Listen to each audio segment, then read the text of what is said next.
The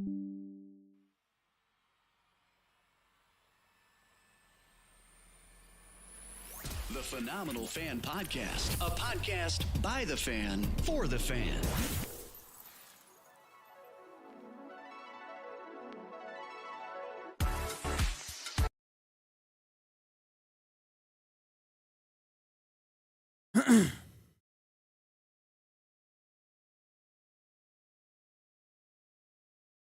The Phenomenal Fan Podcast.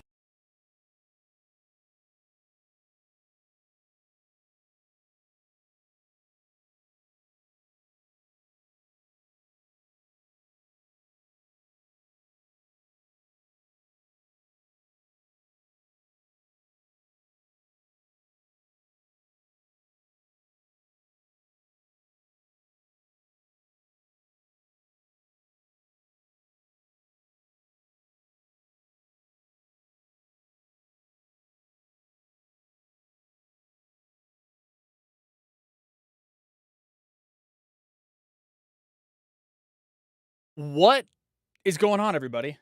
Welcome back. Phenomenal Fan Oh, that was bad. Holy cow.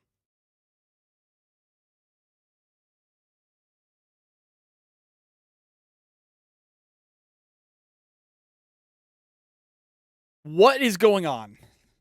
Every single person listening to this podcast, welcome back to the Phenomenal Fan Podcast, episode 43. 43. Pretty hefty number, if I'm being honest with you. We got a great episode for you guys today because it's going to be pretty much exclusively football. Pretty much exclusively.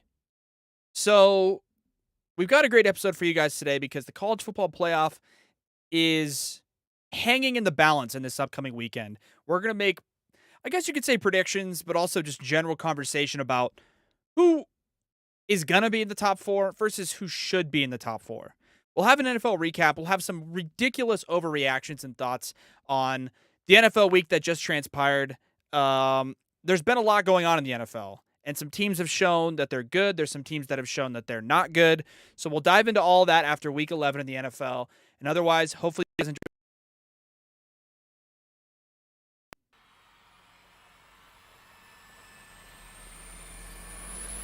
The Phenomenal Fan Podcast, a podcast by the fan, for the fan.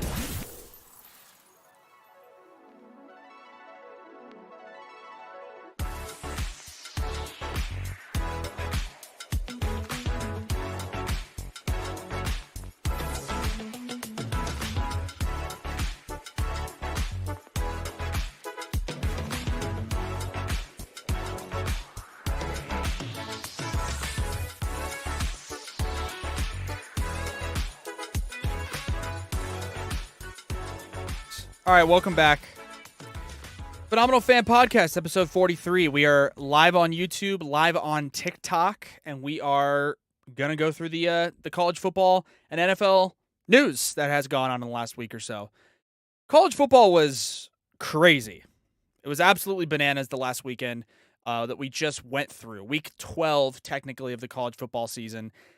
Nobody played good. Nobody played good.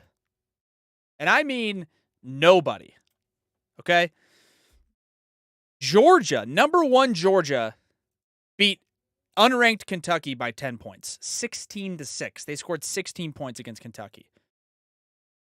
And they weren't the only ones, okay? Like I said, literally every single, you know what? I won't say every single, but the top four teams in college football that would be in the college football playoff right now if the season ended didn't play very well last week. Like I said, Georgia beats Kentucky by 10 points and only scores 16 against an unranked Kentucky team. Number 2, Ohio State against unranked Maryland. Ohio State's favored in this game by 26 points. They only win by 13. They barely beat Maryland. Number 3, Michigan takes on an unranked Illinois team at home and beats them by 2 points. Number 4, undefeated TCU takes on an unranked Baylor team. This game was projected to be close. TCU was only favored by 3.5, I think, or 2.5. TCU wins by 1 point on a last-second field goal. So what does that mean? Oh, the other teams that have potential to get in the playoff. LSU played University of Alabama, Birmingham. They killed them. And number 7, 10-1 USC played number 16 UCLA, beat them by 3 points in a shootout, 48-45. Tennessee got their doors blown off by South Carolina, lost by almost 30 points. So, of the top 7 teams, who are the only ones that probably have a legitimate chance of getting into the college football playoff, Clemson is 10-1 at number 9, but they have a bunch of teams in front of them, so they're not going to. Of the top 7 teams who all had a legitimate shot to play in the college football playoff, the team that probably looked the best over the weekend would be potentially LSU, but they played Alabama, Birmingham. All top 7 teams, 1 through 7, didn't look like they were necessarily the runaway team to win the national championship this year. So, what does that mean? It means we're going to have a lot closer college football playoff matchups than I think a lot of people think. If it holds how it is, or let's say, for argument's sake, because Michigan or Ohio State is going to lose against each other, if it stays how it is right now, at Georgia 1, Ohio State 2, Michigan 3, TCU 4, or let's just say, for argument's sake, Michigan loses, okay? They'll drop to potentially 4, potentially 5. If USC wins the Pac-12 with 1 loss, having a couple of really impressive wins, then there's potential for USC to get in. But if we see a matchup between, hypothetically, USC and Georgia, I think that game's going to be a lot closer than people think. If we see a matchup, hypothetically, between TCU and Ohio State, I think that matchup's going to be a lot closer than people think.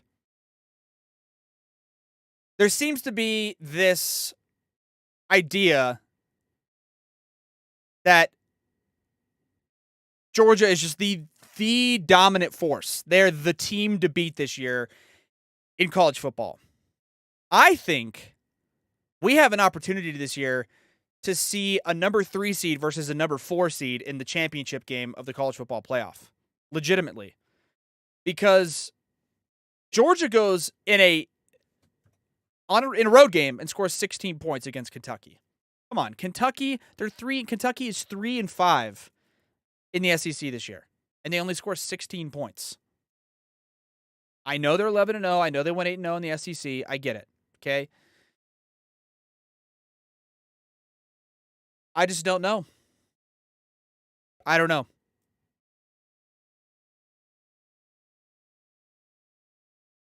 I think at the end of the day, the best 4 teams in the country are as follows. I think Georgia is number 1. I think Ohio State is number 2. I think USC is 3. And I think TCU is 4. And I say all of those teams because, to me, all 4 of those teams have one aspect of their team, to me, that stands out above the rest of college football. For Georgia, it's their defense. Absolutely dominant defense. For Ohio State, it's their offense, right? C.J. Stroud, Heisman Trophy candidate. They have weapons. For USC, it's Caleb Williams. It's their offense. And for TCU, it's the magic factor that they seem to have. They seem to have this crazy, I don't know what it is. I don't know what TCU has this year, but they have that magic factor. And on top of it, they've actually beaten some pretty good teams this year.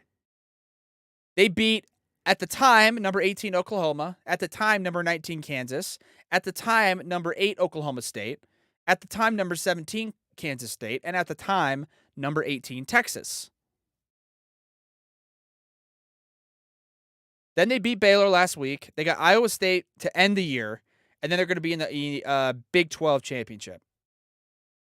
So they're going to have 1, 2, 3, 4, 5, potentially 6 top 25 victories, which is incredibly impressive. All of them by like one possession. So TCU, they don't necessarily have one thing or another that makes them stand out, makes them like, oh my God, these guys are unbelievable.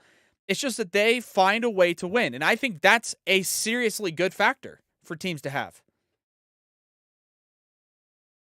Tennessee giving up 63 to South Carolina. 63 points on the road. I also think TCU and the wins that they have aren't just quality, but being on the road in college football. Let me say this. Home field advantage is always important to have, but it's the most important by far in college football. The advantage you get from playing at home, or maybe I should say the disadvantage you get as a road team, is so astronomically big. Especially if you play in a conference that has big time, serious stadiums, atmospheres, fan bases. SEC, Big 12, Big 10. So when you look at TCU's record, they have a win at a ranked Kansas team. They have a win at a ranked Texas team. They have a win at Baylor. Those, to me, hold a ton of weight. A ton of weight. And you can see it clearly because Georgia loses or plays Kentucky and only scores 16 points. Look at Alabama's 2 losses this entire year. At Tennessee, incredibly hostile environment. And at LSU, incredibly hostile environment. Death Valley.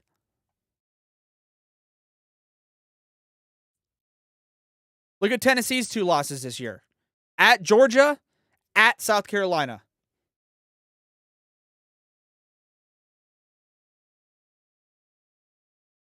Who else has 1 loss? USC. Their 1 loss at Utah. Who else has 1 loss? Clemson. Clemson's only loss at Notre Dame.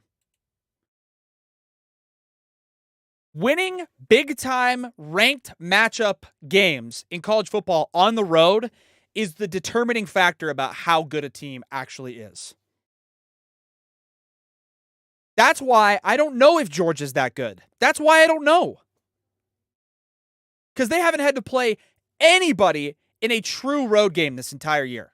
I don't think Georgia is all that they're mocked up to be. Their defense is great, but they haven't played a true road game against a legitimate contending team.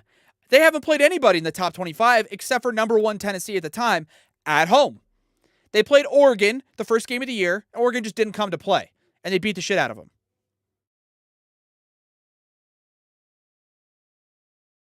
But other than that, Georgia hasn't played anybody, and especially has not been tested on the road. They play Georgia Tech next week at home. Then they play in a neutral site against LSU in the SEC championship. Everything is in Georgia's favor.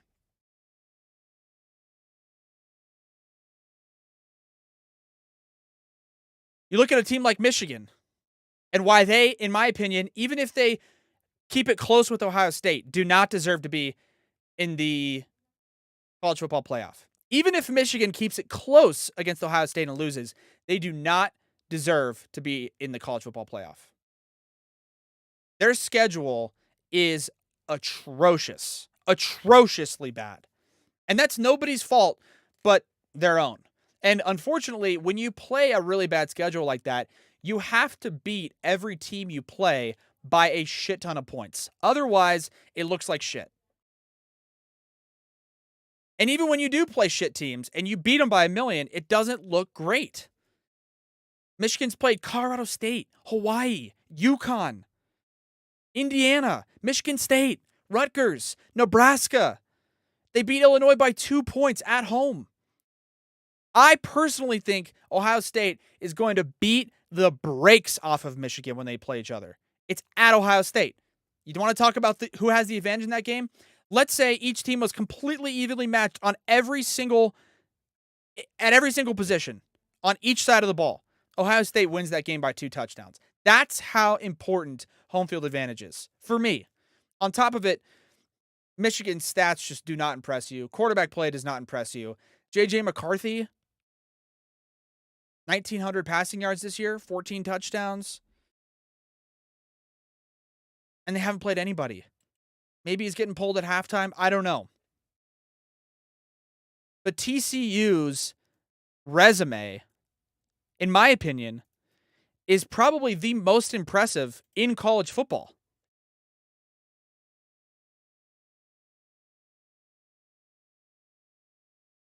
That has some to do with the fact that the Big Ten, with Ohio State and Michigan, besides Ohio State and Michigan, the Big Ten, yeah, I would say that has something to do with the fact that besides Michigan and Ohio State, the Big Ten is absolutely horrible. So it's not necessarily their faults. But the Big 12 has been pretty solid this year, and TCU's played a bunch of ranked teams, and their resume is the most impressive to me. That doesn't mean they're the best team in the country, but they've gone on the road, they've gotten tested, and they've answered, and they've won every time they've had an opportunity. So for me, I think if TCU wins their last 2 games, including the Big 12 championship, they should find themselves at number 2 or number 3 at the lowest. At the lowest. You look at USC's schedule. At Stanford, Stanford stinks. They haven't played a ton of teams either, but they've scored a ton of points. And I think I'd rather see a USC versus Georgia, a high-powered offense versus a legit defense in Georgia. That's what everybody wants to see.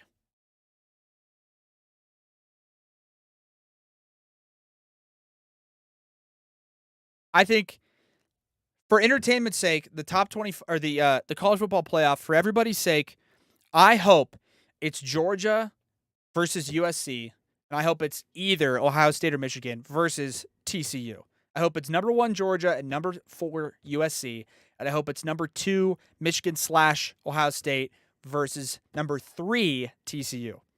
You got TCU, high-powered, gunslinging, Big 12, defense doesn't matter, conference, against a Michigan or Ohio State team that is focused on defense, focused on running the ball, sticking it on the ground, and then a 1 versus 4 with a high-powered offense at USC and a ridiculously good defense at Georgia. The matchups would be amazing if that's the scenario, and that's what I hope it is.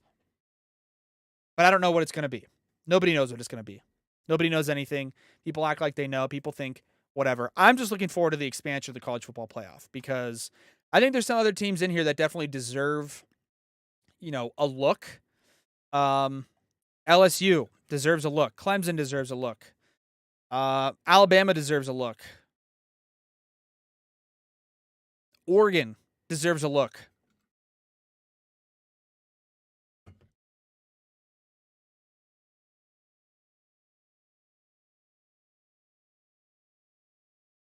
So we'll see. We'll see what happens. It's really exciting. Some of the matchups this weekend for college football. It's rivalry weekend, so you got Mississippi State and Ole Miss. You got Baylor and Texas, NC State and North Carolina, Florida and Florida State, Auburn and Alabama, Georgia and Georgia Tech, Michigan, Ohio State, Oregon, Oregon State, Utah, Colorado, Tennessee and Vanderbilt, Washington, Washington State, Kansas, Kansas State. You get the point. You get the point.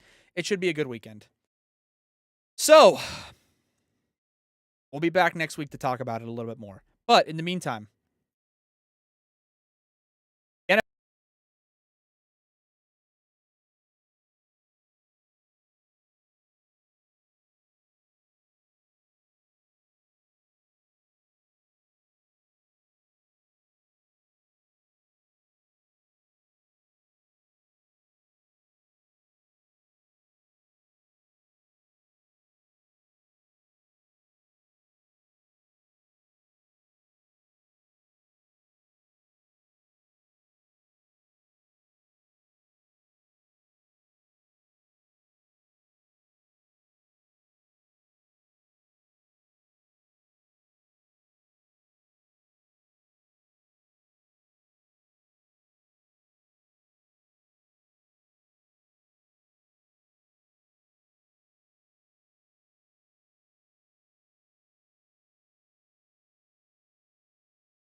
the NFL legitimate Super Bowl contenders after week 11.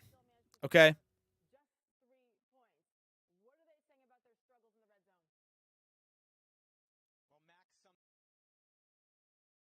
The NFL legitimate contenders after week 11.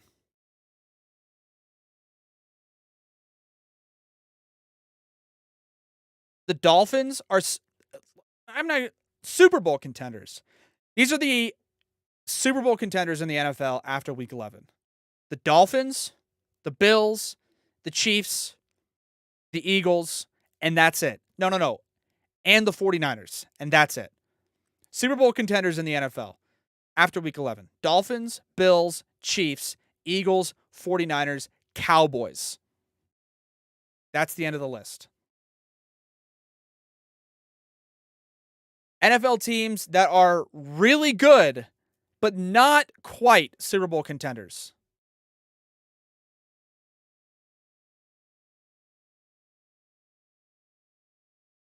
Ravens,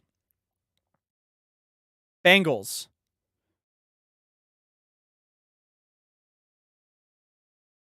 Seahawks, Giants, Titans,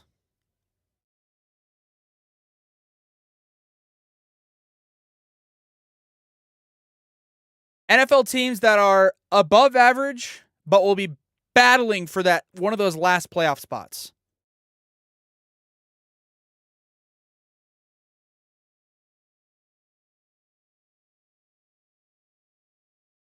Patriots, Bucks. Oh wait, sorry. On that NFL teams list, teams that are really good but not quite Super Bowl destined, the Vikings as well. NFL teams that are above average but will be battling for playoff spots. The Bucks,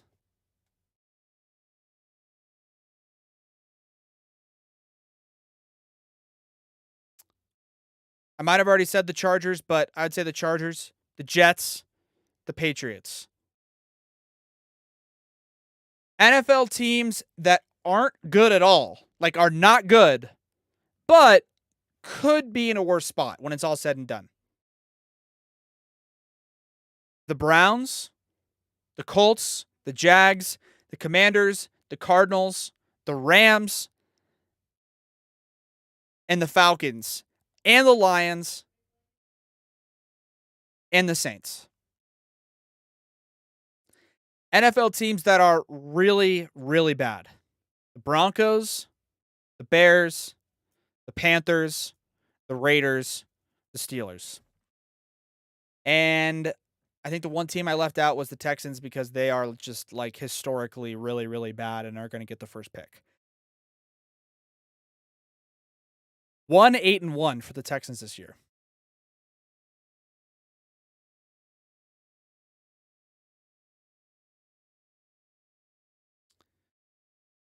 My question is, in the NFL, are there any teams that come to mind that you see or think of or hear that you go, oh my God, I don't think they're ever going to lose when you watched them play at any point this year? Like, was there any other team in the NFL? Is there any team in the NFL that you've seen so far this season that you've watched one of their games and gone, oh my God, they are so much better than everybody else? Because I have, and it's again the Kansas City Chiefs. The Chiefs are just so good. They are so good. I would be baffled if the Chiefs didn't get to the Super Bowl again this year. Shocked. Look at the rest of their schedule, man. Are you kidding me? Rams, win. Bengals, at Bengals. Who knows? Toss up 50-50. Probably a win. At Broncos, win. At Texans, win. Seahawks at home, win. Broncos at home, win. At Vegas, win. They legitimately could finish the year 15-2.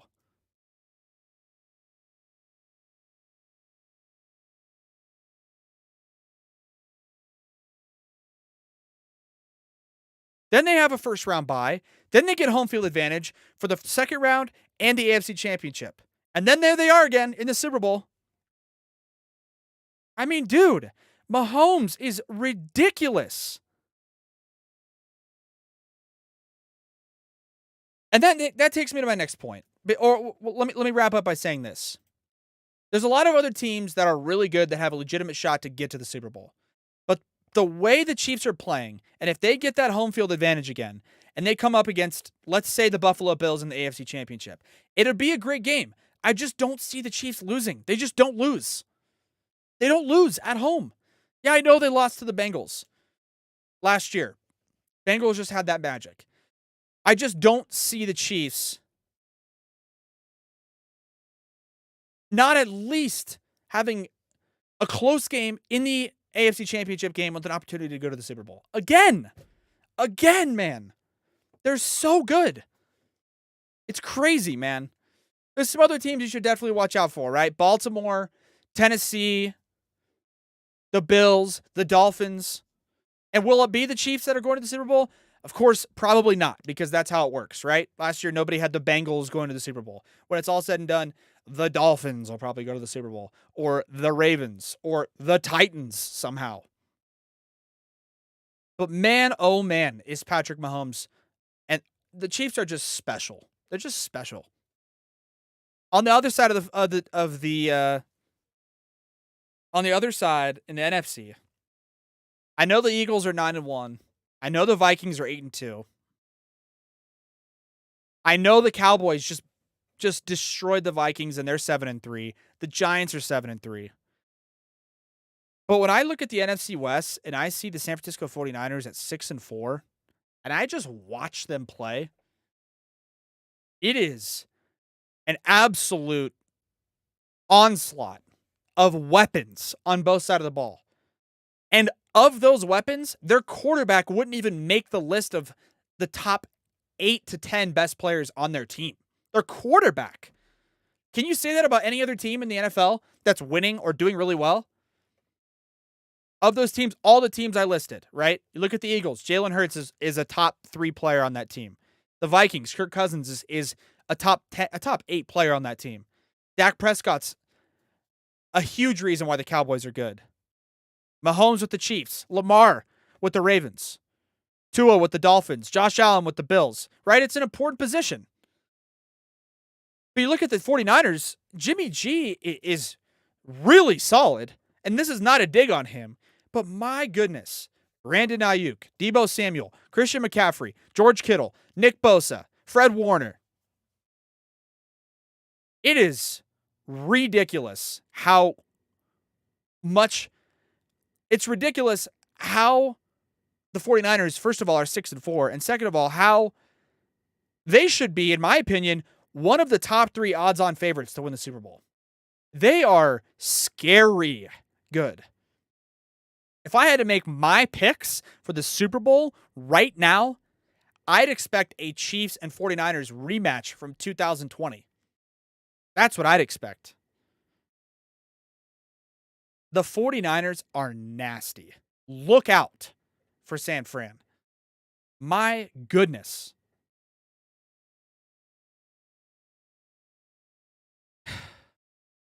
And that brings me to my next point. Because we talked about all the other weapons that all these other teams have. Right?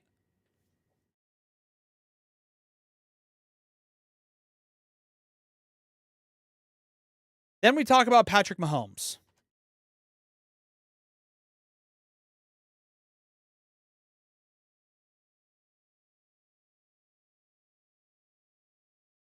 This guy is insane.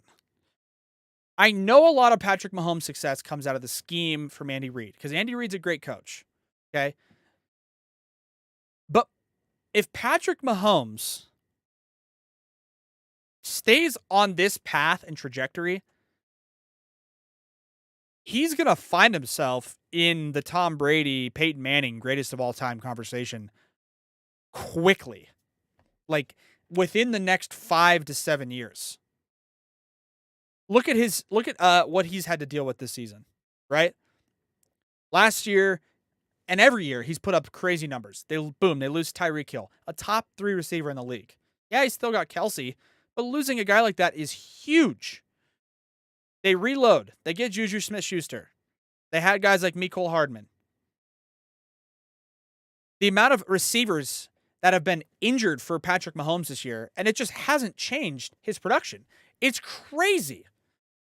And by the way, all this is happening with a very, very mediocre run game. Like, very, very mediocre. It's like Clyde Edwards-Helaire, Isaiah McKinnon, or is that his name? McKinnon? Isaiah McKinnon? What am I looking at here? Jerick McKinnon, excuse me. I'm thinking of Isaiah McKenzie. Running back, it's been a rotating wheel of running backs. It's been a rotation. He hasn't had one running back to count on all year. It's been Edwards-Helaire, Wayne Gallman, Jerick McKinnon, Isaiah Pacheco. Doesn't matter if they don't run the ball a ton. He just slings the rock and wins football games. Even if, in my opinion, he doesn't end up with the 6, 7, 8 rings, which he certainly looks like he deserves, even if he ends up with 2 or 3, I still think he's going to be in the conversation for greatest quarterback of all time when it's all said and done. Because his numbers are just going to be stupid, man. Stupid.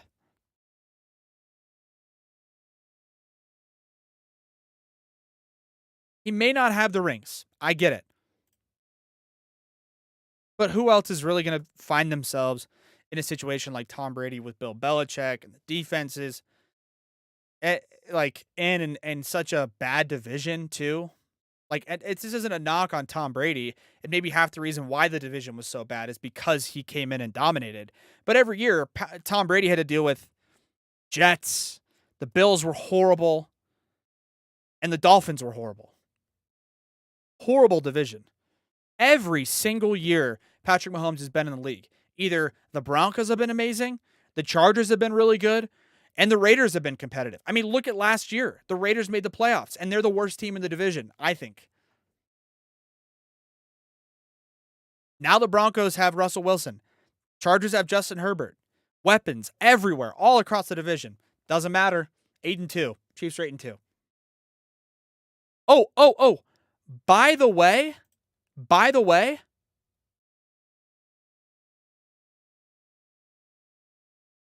Patrick Mahomes has played in 14 road divisional games since he's joined the league. He's 14-0. I don't know the comparison to other quarterbacks that are in that discussion for greatest of all time, but I can guarantee you Tom Brady and Peyton Manning and Joe Montana, those guys didn't go 14-0 in their first 14 road divisional games. And Mahomes is nuts.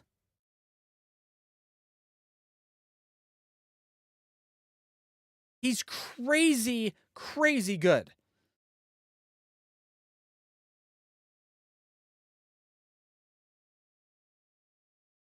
And that'll bring me to my final comparison, because this is important.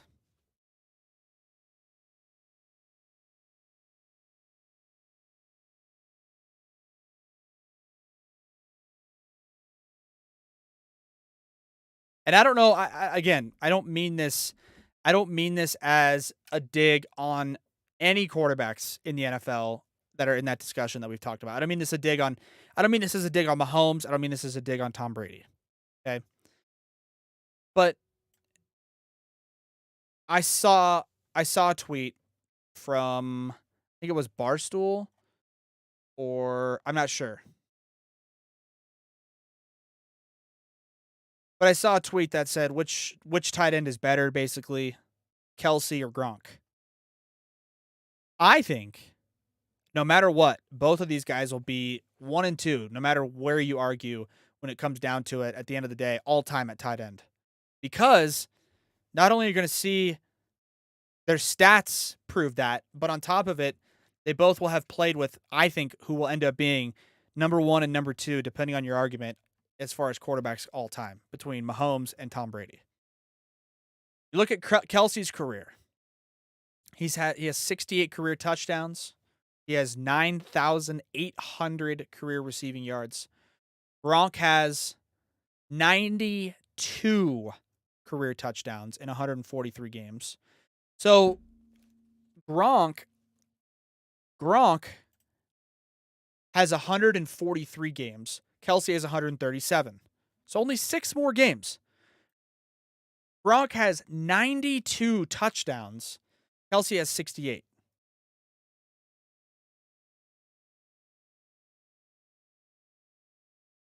Kelsey has more receiving yards, but I'm not sure how many guys, like,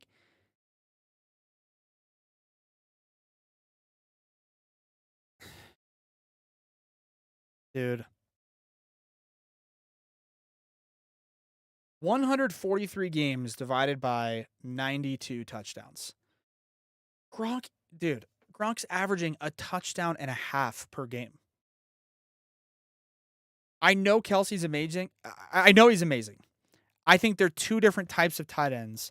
And I think comparing Gronk and Travis Kelce is apples and oranges. I think Gronk is the greatest red zone tight end, touchdown receiving tight end of all time.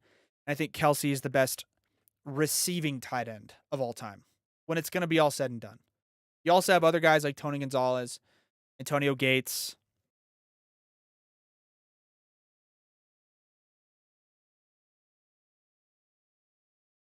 I don't think you can say Kelsey's the better tight end all time or Gronk's the better tight end all time. They also played with different quarterbacks and different systems, different styles, et cetera, et cetera. So that's my answer on that.